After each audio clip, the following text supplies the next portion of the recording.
The morning sun cast long shadows across the steel deck of the USS Macaulay as Lieutenant Colonel Frank Goch pressed his binoculars against his eyes, watching the emerald silhouette of Guadalcanal grow larger on the horizon. It was August 7th, 1942, and the first major Allied offensive in the Pacific was about to begin. The humid air carried the scent of diesel fuel and nervous sweat from 20,000 Marines crowded aboard the transport ships of Task Force 60-2. Colonel Alexander Archer Vandegrift, commanding the 1st Marine Division, stood beside Admiral Richmond Kelly Turner on the bridge, both men acutely aware that this operation codenamed Watchtower would either mark the beginning of American victory in the Pacific or become a catastrophic defeat that could cost them the war. The Japanese had been building an airfield on Guadalcanal's northern coast, and intelligence reports suggested it would be operational within weeks. Once completed, enemy bombers would dominate the sea lanes to Australia, effectively cutting off the continent from American support. The irony was not lost on Vandegrift that his Marines were embarking on their first offensive operation with inadequate supplies, insufficient intelligence, and a timeline that had been compressed from months to mere weeks due to the urgency of stopping Japanese expansion. According to historical analysis from the Strategy Bridge, the Battle of Guadalcanal and the Solomon Islands campaign from August 1942 through February 1943 is more deserving of recognition as the turning point in the Pacific due to grave strategic error committed by the Japanese military. As the fleet approached the landing zones, Vandegrift reflected on the weight of responsibility resting on his shoulders. His 19,000 Marines represented more than just military personnel. They were America's answer to 6 months of Japanese victories that had swept across the Pacific like a tsunami of conquest. From Pearl Harbor to the Philippines, from the Dutch East Indies to the Coral Sea, the rising sun had seemed unstoppable. Now on this small tropical island most Americans had never heard of, the tide of war would either turn or continue flowing toward an unthinkable Japanese victory. The silence was broken by the distant rumble of naval guns as Admiral Turner's cruisers and destroyers began their preliminary bombardment of the Japanese positions around Lunga Point. Columns of smoke rose from the jungle as high explosive shells crashed into suspected enemy installations. The sound rolled across the water like thunder, announcing to every Japanese soldier, sailor, and pilot within hundreds of miles that the Americans were no longer content to merely defend. They were coming to fight. Private First Class Robert Leckie of the 2nd Battalion, 1st Marines, crouched with his rifle company in the belly of a Higgins boat, feeling the vessel pitch and roll as it approached Red Beach. The young Marine from New Jersey had enlisted after Pearl Harbor, driven by the same patriotic fury that had swept millions of American men into uniform. Now, as enemy artillery began splashing around the landing craft, that abstract notion of fighting for freedom became intensely personal and immediate. The beach erupted in geysers of sand and seawater as Japanese mortar found their range. Marines stumbled through the surf under the weight of their equipment, many experiencing combat for the first time. Some froze at the waterline, overwhelmed by the chaos of battle, while others charged forward with reckless courage born of training and adrenaline. Sergeant Major Jacob Vuza, a native Solomon Islander serving as a scout for the Allies, had provided crucial intelligence about Japanese positions, but the reality of combat always exceeded the most detailed reconnaissance reports. By afternoon, American forces had secured their initial objectives with surprisingly light casualties. The Japanese garrison at Lunga Point had been caught off guard by the speed and scale of the assault, abandoning their partially completed airfield and retreating into the jungle's green depths. As Marines raised the stars and stripes over what would soon be renamed Henderson Field, none could imagine that this single day's success would trigger 6 months of the most brutal fighting in the Pacific War's history. The euphoria of the initial Landing faded quickly as Colonel Vandegrift's Marines discovered the true challenge ahead. Within 72 hours of securing the airfield, Japanese reinforcements began arriving under cover of darkness in what would become known as the Tokyo Express, high-speed destroyer runs that delivered troops and supplies while avoiding daylight air attacks. The enemy was not retreating from Guadalcanal. They were consolidating for a counterattack that would test American resolve to its breaking point. Major General Kiyotake Koguchi, commanding the Japanese 35th Brigade, landed on the island's western beaches with explicit orders from Imperial General Headquarters in Tokyo: retake the airfield at any cost. The veteran commander had earned his reputation fighting in China and the Dutch East Indies, and he possessed both the tactical skill and ruthless determination necessary for jungle warfare. His soldiers, many of whom had participated in the conquest of Singapore and the Philippines, considered themselves the finest infantry in the world. The first major test came on August 19th, when Kawaguchi's advance units probed American defenses along the Tanaru River. Colonel Ichiki Kiyonao led 900 elite troops in a pre-dawn assault that epitomized Japanese military doctrine: swift, violent, and designed to shatter enemy morale through sheer audacity. The Japanese soldiers advanced through the darkness with bayonets fixed, confident that American Marines would break under the pressure of close combat. They were catastrophically wrong. Marine machine gunners, positioned and carefully prepared fields of fire, cut down the attacking Japanese in waves. The battle raged for 3 hours as Ichiki's men threw themselves against American defensive positions with suicidal determination. When dawn broke, the beaches were littered with Japanese bodies, and the survivors had retreated into the jungle, leaving behind their dead commander who had committed suicide rather than face the shame of defeat. Private Dan Lawler of the 3rd Battalion, 1st Marines, would later describe the scene as resembling a slaughterhouse where the animals had fought back. The psychological impact on both sides was profound. Americans gained confidence in their ability to defeat Japanese infantry in direct combat, while the Japanese command began to comprehend that their opponents possessed both superior firepower and unshakable resolve. Henderson Field became the focal point of an increasingly desperate struggle, as both sides recognized its strategic importance. American engineers worked around the clock to complete the runway while Japanese artillery shells fell around them.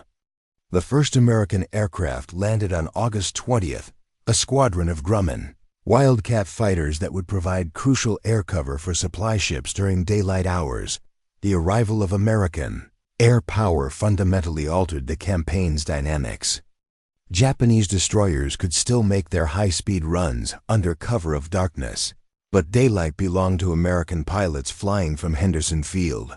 This tactical advantage, however, came at enormous cost as Japanese naval forces began systematic nighttime bombardments, designed to destroy the airfield and demoralize its defenders.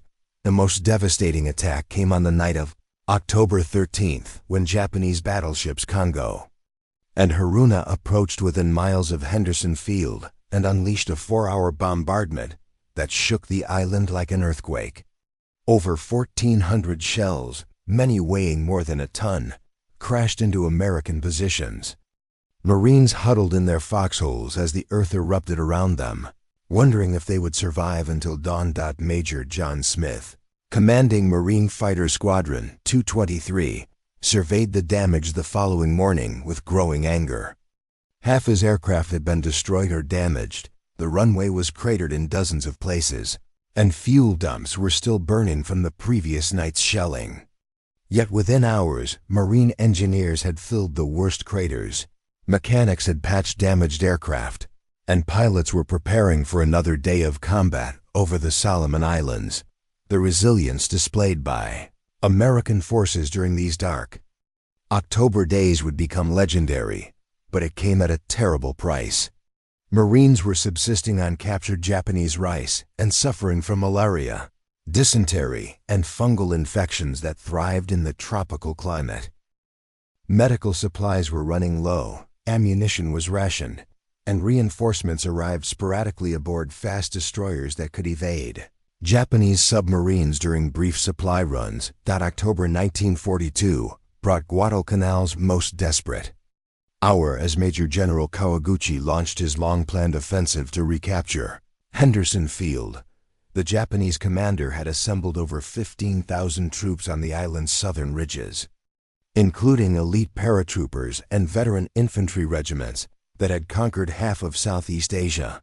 His battle plan called for simultaneous attacks from multiple directions that would overwhelm American defenses through sheer weight of numbers. The attack began at sunset on October 23rd, with Japanese artillery concentrating their fire on Marine positions along what would become known as Bloody Ridge. Lieutenant Colonel Louis Chesty Puller's 1st Battalion, 7th Marines, held Louis Bertschauungshamt, the critical high ground overlooking Henderson Field, their foxholes carved from the coral ridge that formed the island's spine. These Marines, many still teenagers from small American towns, now faced the most experienced infantry force in the Imperial Japanese Army. Sergeant Manila John Basilone, a machine gunner from Raritan, New Jersey, positioned his weapon to cover the most likely avenue of approach as Japanese soldiers began their ascent through the jungle darkness. The sound of their approach breaking branches, whispered commands, the metallic click of weapons being prepared carried clearly through the humid night air. Basilone had earned his nickname fighting in the Philippines before the war, but nothing in his previous experience had prepared him for the intensity of combat about to unfold. The Japanese assault erupted with terrifying suddenness as hundreds of soldiers emerged from the jungle, screaming "Banzai!" and charging toward American positions with bayonets gleaming in the moonlight. Basilone's machine gun chattered continuously, cutting down attackers in groups, but for every Japanese soldier who fell, 2 more seemed to take his place. The Marine sergeant fought for 15 hours straight, moving his weapon multiple times as positions were overrun, his hands bleeding from feeding ammunition belts into the overheated gun. Colonel Puller, moving between his scattered companies, used field telephone lines that were repeatedly cut by artillery fire to coordinate the defense. His Marines were outnumbered 3-1, running low on ammunition and facing an enemy that showed no regard for casualties. At one point during the night, Japanese soldiers penetrated so deeply into American positions that hand-to-hand combat raged within yards of Henderson Field's runway. The tide began to turn just before dawn when Marine artillery, directed by forward observers who had survived the night's fighting, began falling among the Japanese reserves massing for a final assault. Captain Joe Foss, leading Marine Fighter Squadron 121, took off from Henderson Field at first light and caught Japanese reinforcements in the open, strafing columns of soldiers who had no cover from air attack. By October 26th, Kawaguchi's offensive had collapsed with devastating losses. Over 3,500 Japanese soldiers lay dead on Bloody Ridge and the surrounding jungle, while Marine casualties numbered less than 300. The psychological impact of this defeat reverberated throughout the Japanese military hierarchy, as reports reached Tokyo describing American Marines who fought with demonic intensity and seemed immune to the fear that had paralyzed other Allied forces. Sergeant Basilone's actions during the 3-day battle earned him the Medal of Honor, the first enlisted Marine to receive the decoration during World War II. His citation described how he held his position until relieved the following morning while contributing materially to the defeat of a numerically superior enemy force. The young sergeant would later tour the United States selling war bonds before requesting to return to combat, ultimately dying on Iwo Jima in 1940-5. The failure of the October offensive marked a fundamental shift in Japanese strategy. On Guadalcanal, Imperial General Headquarters began to realize that American forces possessed both the equipment and determination necessary for prolonged jungle warfare. More significantly, The steady stream of Japanese reinforcements was being matched by increasing numbers of American troops, aircraft and supplies flowing through Henderson Field. Captain William Bull, Halsey, recently appointed to command South Pacific Forces, surveyed intelligence reports of the October fighting with growing confidence. The Marines on Guadalcanal had proven they could defeat the best infantry Japan could field, and American industrial production was beginning to tip the balance of material resources decisively in favor of the Allies. The question was no longer whether Americans could hold Guadalcanal, but how quickly they could expand their offensive operations throughout the Solomon Islands. November brought a shift in the campaign's focus from land to sea as both sides committed their remaining naval forces to a decisive struggle for control of the waters around Guadalcanal. Admiral William Bull Halsey, recently appointed commander of South Pacific Forces, understood that Henderson Field could only survive if American warships could prevent Japanese reinforcements from reaching the island. The stage was set for a series of naval battles that would determine the campaign's ultimate outcome. The first major engagement erupted on the night of November 12, when Rear Admiral Daniel Callahan led a force of cruisers and destroyers into Iron Bottom Sound to intercept a Japanese bombardment force approaching Henderson Field.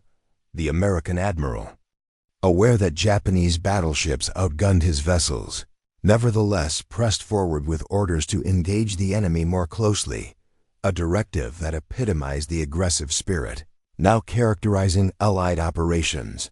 The battle that followed was one of the most chaotic naval engagements in history.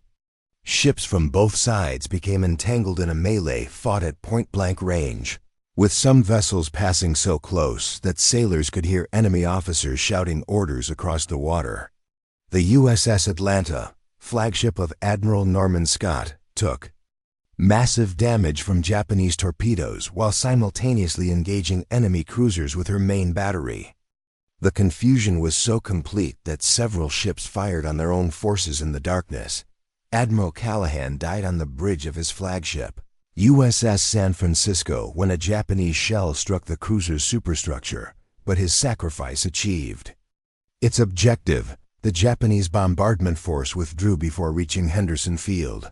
American losses were severe, including 2 cruisers and 4 destroyers sunk or heavily damaged, but the airfield remained operational for another day of combat operations. The decisive engagement came 2 nights later when Admiral Willis Ching Lee led the battleships USS Washington and USS South Dakota against a Japanese force centered on the battleship Kirishima. Lee, widely regarded as the Navy's finest gunnery expert, had trained his crews for exactly this type of night surface action. When radar contact was established at 23,000 yards, American battleships opened fire with their 16-inch guns while maintaining formation discipline that had been lacking in previous engagements. The USS South Dakota suffered electrical failures that knocked out her radar and fire control systems, leaving the battleship blind and helpless under Japanese fire. Commander Glenn Davis, the ship's gunnery officer, watched helplessly as enemy shells crashed into his vessel's superstructure, killing dozens of sailors and starting fires that threatened the ammunition magazines. For 20 minutes, South Dakota absorbed punishment that would have sunk smaller vessels, while her crew fought desperately to restore power. The USS Washington, meanwhile, used her radar advantage to devastate the Japanese formation.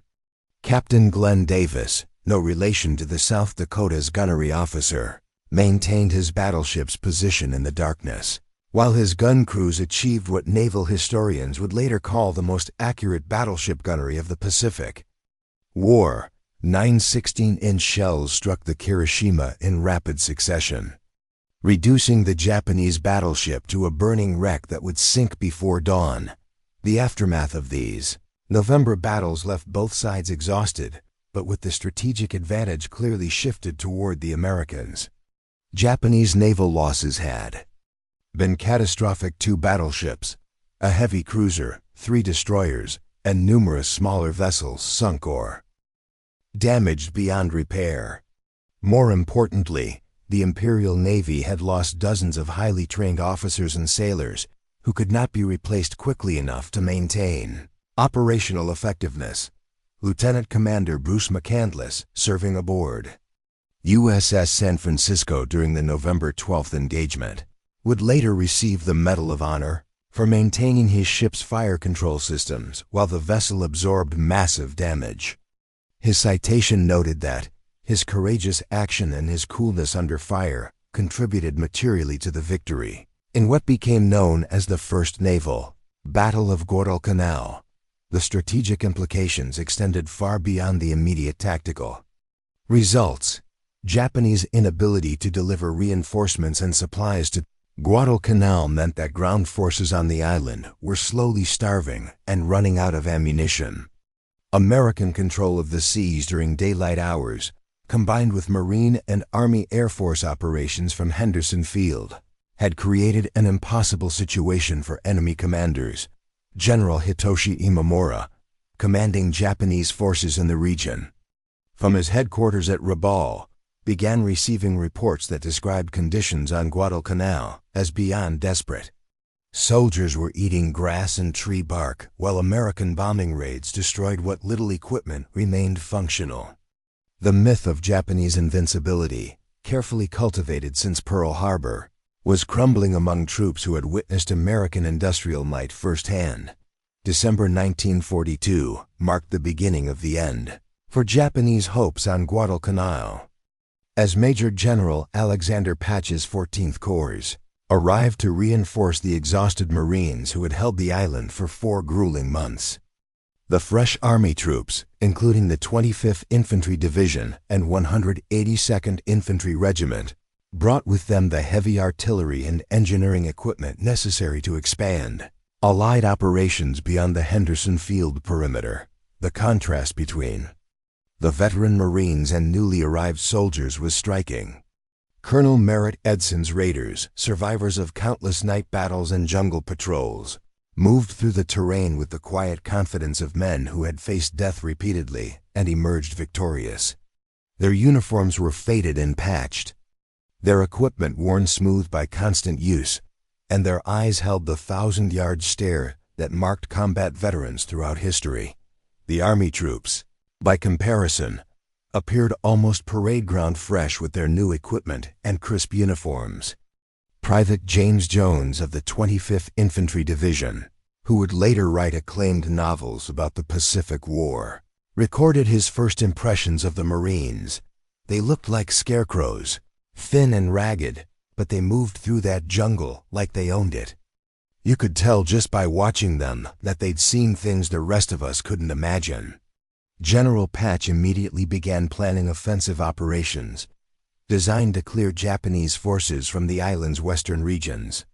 Intelligence reports indicated that Lieutenant General Harukichi Hyakutake had concentrated the remnants of his 17th Army in prepared positions along the Matanikau River, where natural defensive terrain favored the defenders.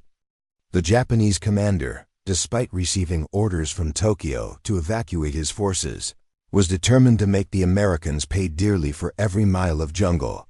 The offensive began on January 2nd, 1943, with the largest artillery barrage yet fired by American forces in the Pacific. 105mm howitzers, recently landed and positioned in carefully surveyed fire bases, pounded Japanese positions for 6 hours while Marine and Army aircraft attacked enemy supply lines and command posts. The coordination between air, artillery, and infantry represented a new level of tactical sophistication that would characterize American operations for the remainder of the war. Staff Sergeant Mitchell Page, commanding a machine gun section with the 2nd Battalion, 7th Marines, had survived the October battles on Bloody Ridge and now found himself supporting Army units making their first combat assault. The veteran Marine watched with professional interest as soldiers from the 182nd Infantry Regiment advanced through techniques learned in stateside training, comparing their methods to lessons learned through months of jungle combat. The Japanese Defense was fierce but increasingly desperate as ammunition shortages forced enemy commanders to ration artillery shells and small arms fire. Colonel Toshinari Shoshi, commanding the 230th Infantry Regiment, had received orders to delay American advances while evacuation preparations were completed at Cape Esperance. His soldiers, weakened by malaria and malnutrition, nevertheless fought. With the disciplined courage that characterized Japanese forces throughout the Pacific War. By January 15th, American forces had pushed Japanese defenders back to a series of ridgelines overlooking the sea, where enemy soldiers could observe evacuation ships approaching under cover of darkness. The final phase of the Guadalcanal campaign had begun, though neither side yet realized that Emperor Hirohito had already authorized the withdrawal of all Japanese forces from the island, a decision that represented the first major strategic retreat in modern Japanese military history. Captain Charles Gordon, commanding Company E of the 182nd Infantry Regiment, led his men through increasingly light resistance as Japanese units began their withdrawal toward the evacuation beaches.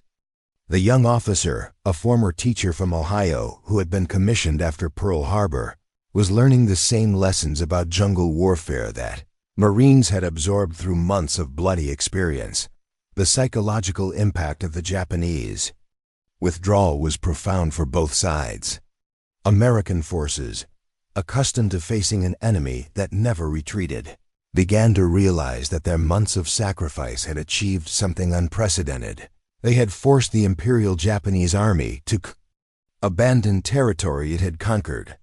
For Japanese soldiers, the order to evacuate represented a fundamental shift in their understanding of the war's trajectory and their empire's ultimate fate. February 1943 witnessed one of the most skillfully executed retreats in military history as the Imperial Japanese Navy launched Operation Key, the evacuation of surviving forces from Guadalcanal. Admiral Isoroku Yamamoto, architect of the Pearl Harbor attack, personally supervised the complex operation that would extract over 10,000 soldiers from under the noses of Allied forces who remained unaware that their enemies were withdrawing rather than reinforcing. The deception began with increased Japanese air activity over the Solomon Islands as Admiral Yamamoto ordered every available aircraft from Rabaul to attack Allied positions on Guadalcanal. American intelligence officers, observing the intensified bombing raids, concluded that the Japanese were preparing another major offensive similar to the October attacks.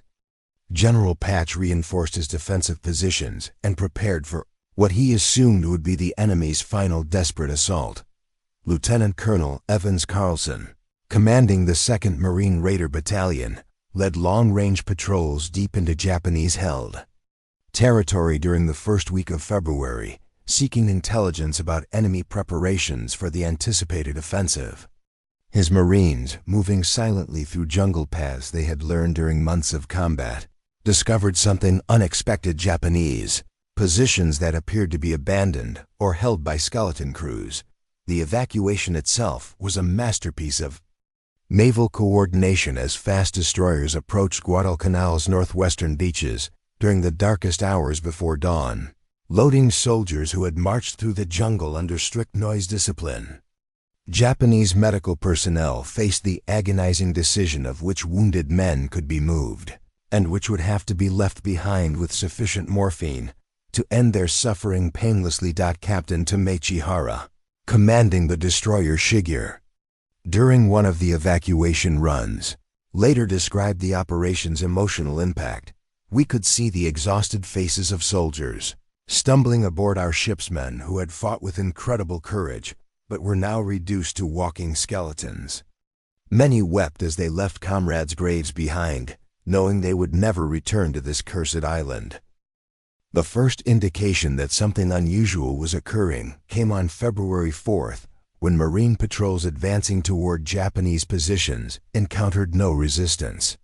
Sergeant Robert Owens of the 3rd Battalion, 7th Marines, led his squad through defensive positions that should have been heavily manned, but found only scattered equipment and carefully buried latrines, evidence of an organized withdrawal rather than a chaotic retreat.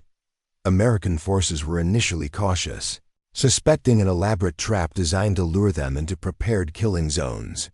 The memory of previous Japanese tactics, particularly their skill at feigning weakness before launching devastating counterattacks, made Allied commanders reluctant to advance too rapidly.